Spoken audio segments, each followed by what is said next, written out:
you a choice. One of the things that Dany has found immensely frustrating in the beginnings of this war against Cersei is that she's being asked to fight on a certain moral standard and Cersei isn't. Because of that, Cersei has an advantage over her. A more ruthless opponent will often win.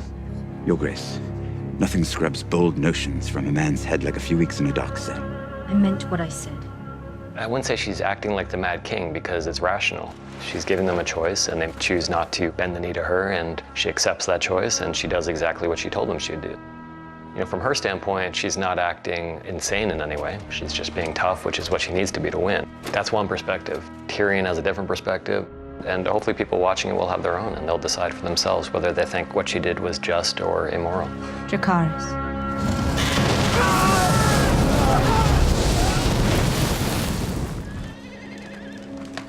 Arya is very used to being more clever and more stealthy and smarter than any of the people she's up against. And she hasn't dealt with Littlefinger for a while, so she gets roped into spying on somebody who's actually leading her by the nose to something that he wants her to have. I found it, my lord. Lady Stark thanks you for your service. He's looking for a way to prevent this sister bond from developing further, because the tighter that bond is, the more definitively he is caught on the outside of it. On the Sansa end of the relationship, he's seen the opening, and now all he needs to do is give Arya cause to display real rage towards Sansa, and he knows full well that with what's going on in Sansa's head with regards to Arya and how dangerous she is, when Arya starts to act dangerous and act angry, he knows where Sansa's going to turn. How will Jon Snow try to convince people to fight for him against an enemy they've never seen before? Cersei thinks the army of the dead is nothing but a story. What if we prove her wrong? When the first Whites got through in season 1, they sent Alliser Thorne down with a hand that was, at the time, probably still doing this to prove to everybody that this was going on.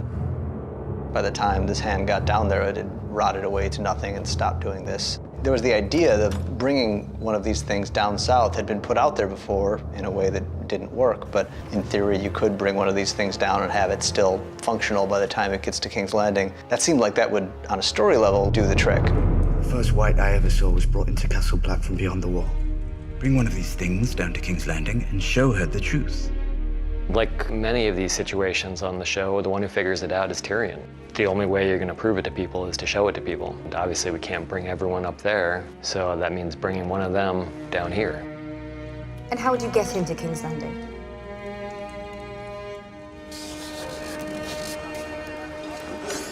Wasn't sure I'd find you. Thought you might still be rowing. Gendry played an important part in the lives of more than one main character in the show. It wasn't so much a question of whether to bring him back as it was how to bring him back. Given the relationship he had to Davos in season 3, and we ended up with a situation where Davos was the only way Tyrion was going to get to King's Landing to do what he needed to do. We realized that Davos could either be sitting, waiting by the boat, twiddling his thumbs, or he could go and look for the guy who ended up being almost like a surrogate son to him. His role just kind of took shape from there. I'm Robert Baratheon's son, bastard son. He's not going to lie to Jon about who he is, and especially when telling the truth could help him be a part of things, which is something he's probably wanted very much for the past 3 or 4 years.